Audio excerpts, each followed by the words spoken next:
अगर आप भी थंबनेल देख के आओ ना इस वीडियो पे, it means you are serious student. ठीक है, आपको बोर्ड के एग्जाम को क्लियर करना है जून से पढ़ के। अभी जो महीना आपका चल रहा है, अभी मई चल रहा है, ठीक है, मई लगभग खत्म हो चुका है। मई में तो आप कुछ कर नहीं सकते हो, ठीक है। तो 5-6 दिन जो बचे हैं उसमें कॉन्सेप्ट को रिवाइज कर लो, कुछ पढ़ लो, स्टार्टिंग कर दो पढ़ने की। ठीक है, फिर मैं बता रहा हूँ आपको कि जून से आपको कैसे अपने एग्जाम को अप्रोच करना है। ठीक है, अगर आप भी अच्छे नंबर लाना चाह रहे हो तो इस अप्रोच को चुपचाप अपनी लाइफ में डेली शेड्यूल में फॉलो कर लेना। अगर फॉलो कर रहे हो तो आपको सक्सेस होने से, सक्सेस पाने से कोई भी नहीं रोक सकता। ठीक है, चलो वीडियो को शुरू करते हैं। कैसे आपको लाने हैं अच्छे मार्क्स, क्या आपकी स्ट्रेटेजी होनी चाहिए। फर्स्ट ऑफ ऑल देखो, आपको ना पता होना चाहिए कि आपके गोल्स क्या हैं। अगर आपके गोल्स डिसाइडेड हैं, आपके गोल क्लियर हैं, तो आपको कोई इशू नहीं आने वाले। बिकॉज आपके पास ना एक रोड मैप जो है वो आपका तय तभी होगा जब आपका गोल क्लियर होगा। अगर आपका गोल ही क्लियर नहीं है, आपको पता ही नहीं कि आपको कौन सा एग्जाम को अप्रोच करना है, आपका एग्जाम होने कब वाला है, कब कब उसी डेट आने वाली है, तो आपको जो शेड्यूल है आपका, आप कैसे बनाओगे उसको, आप मैनेज ही नहीं कर पाओगे। ठीक है, तो आपको क्या करना है, पहले अपने गोल्स को क्लियर कर लेना है। अगर मैं बात करूं आपके एग्जाम की, जो मुझे लगता है, देखो अभी आपका मई चल रहा है, अब मई आपका जुलाई में आपके स्टार्ट हो जाएंगे यूनिट टेस्ट, या फिर आप जो ही बोलो पीरियोडिक टेस्ट, कुछ भी बोलो आप। ठीक है, आपके जो पीरियोडिक टेस्ट हैं या यूनिट टेस्ट हैं वो आपके जुलाई के बीच में स्टार्ट हो जाएंगे। तो आपको अभी एग्जाम किसको अप्रोच करना है, अभी आपको अप्रोच करना है यूटीज को। ठीक है, बिकॉज यूटीज में भी अच्छे मार्क्स लाना बहुत इंपॉर्टेंट है। बिकॉज लास्ट में जो 20 नंबर के प्रैक्टिकल के आपके नंबर जुड़ते हैं वो कहाँ से जुड़ते हैं, आपके यूटी से। ठीक है, यानी कि यहाँ का कुछ पोर्शन और कुछ पोर्शन आपका प्रैक्टिकल्स का, ये दोनों पोर्शन मिलके आपका जो 20 नंबर का इंटरनल होता है, इंटरनल में ये दोनों पोर्शन आपके मार्क होते हैं। ठीक है, देन आपका हाफ ईयरली जो होगा वो होगा आपका अगस्त के आसपास। ठीक है, दूसरा टारगेट आपका क्या होगा, हाफ ईयरली। ठीक है, तो पहला गोल आपका क्या हुआ, यूनिट टेस्ट या पीरियोडिक टेस्ट। सेकंड गोल आपका क्या हुआ, प्रायोरिटाइज करना शुरू कर दो। ठीक है, सेकंड गोल आपका क्या हो जाएगा, हाफ ईयरली। थर्ड गोल आपका होगा जो आपके प्री बोर्ड के एग्जाम्स। अब प्री बोर्ड आपके कब होंगे, प्री बोर्ड की जो आपकी डेट होती है वो लगभग नवंबर, दिसंबर या जनवरी तक भी खिंच जाता है।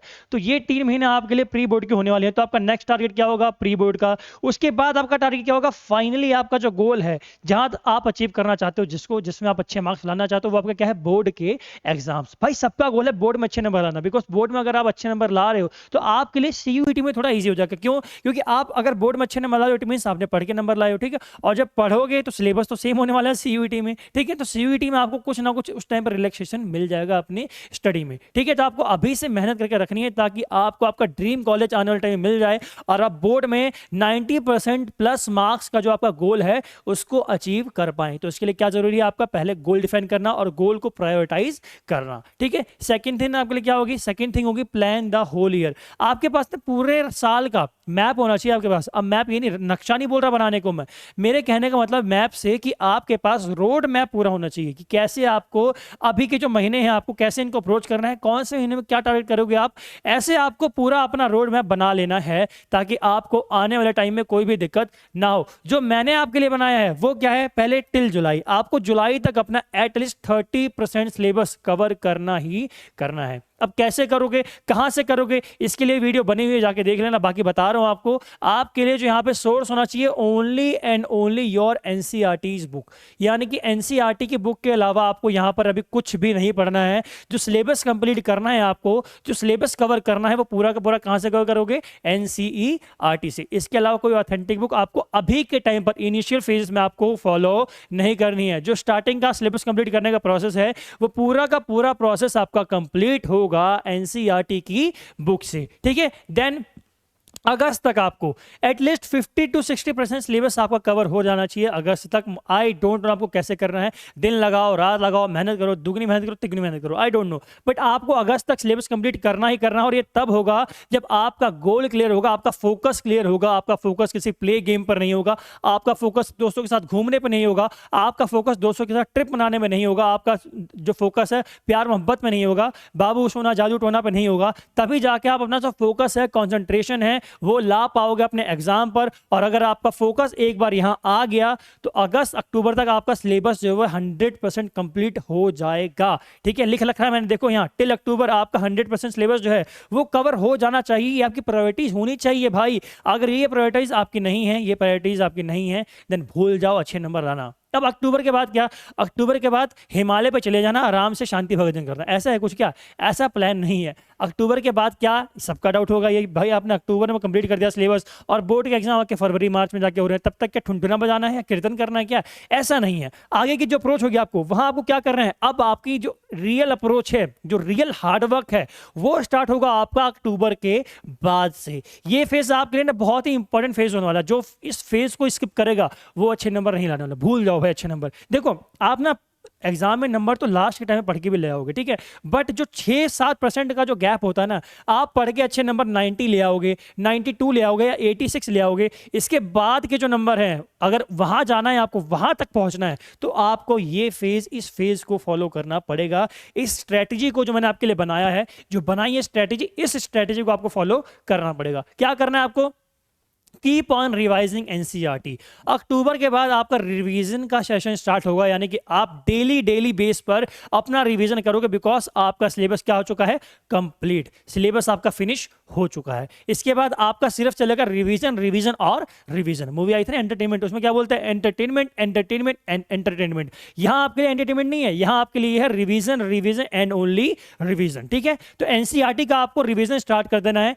फिर आपको कुछ सप्लीमेंट्री बुक्स लेनी है, ठीक है। आपको सप्लीमेंट्री बुक्स क्या लोगे मैं बताता हूं आपको। एनसीईआरटी एग्जाम्पलर्स बहुत सारी आती है, ठीक है, जिसमें आपको एमसीक्यूज मिल जाएंगे, ठीक है। तो आपको एमसीक्यूज की प्रैक्टिस करनी है। फिर रेफरेंस बुक्स आपकी अब काम आएंगी, बिकॉज अब आपको क्या करना है, अपने दिमाग में जो आपने कॉन्सेप्ट्स पढ़े थे, वो कॉन्सेप्ट बहुत नैरो लेवल पढ़े आपने, ठीक है। अब उसको कॉम्प्रिहाइज करना है, ठीक है, आपको उसको बड़ा करना है। आपको अपने दिमाग में जो अपने कॉन्सेप्ट घुसाए थे, उन कॉन्सेप्ट को अब आपको बड़ा करके पढ़ना है, ताकि आप एग्जाम में अच्छी राइटिंग भी कर पाएं और सीयूईटी के एग्जाम को अच्छे से अप्रोच कर पाएं, ठीक है। Then one shot revision. अब वन शॉट रिवीजन आपको यूट्यूब चैनल से मिल जाएंगे। मैं वादा कर रहा हूं कि ये जो हमारा चैनल है, अभी सब्सक्राइब कर लो, लाइक कर दो वीडियो को। इस चैनल पर भी मैं आपके वन शॉट रिविजन करवाऊंगा, ठीक है। अभी वादा कर दिया मैंने, चलो आप अभी सब्सक्राइब कर दो उसको, ठीक है। आपके वन शॉट रिवीजन का जिम्मा मैंने ले लिया, मैं आपका वन शॉट रिवीजन करवाऊंगा किसी भी तरीके से, ठीक है। फिर पीवाईक्यूज चैप्टर वाइज। अब चैप्टर वाइज पीवाईक्यूज ना बहुत इंपॉर्टेंट है, बिकॉज देखो आप किसी एग्जाम में लड़ने जा रहे हो, ठीक है।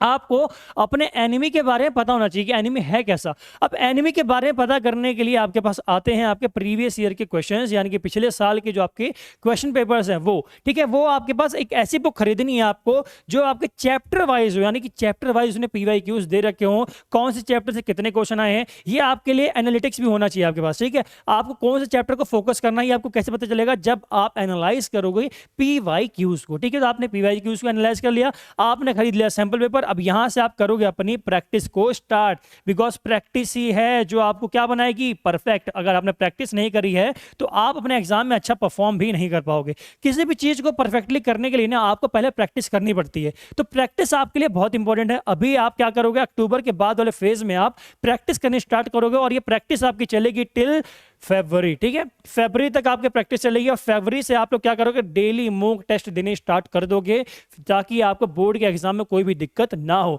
अगर आप ये स्ट्रेटेजी फॉलो कर लोगे तो आपको, जो मैंने बोला, आपको बोर्ड के एग्जाम में कितने परसेंट लाने की जिम्मेदारी ली मैंने आपकी?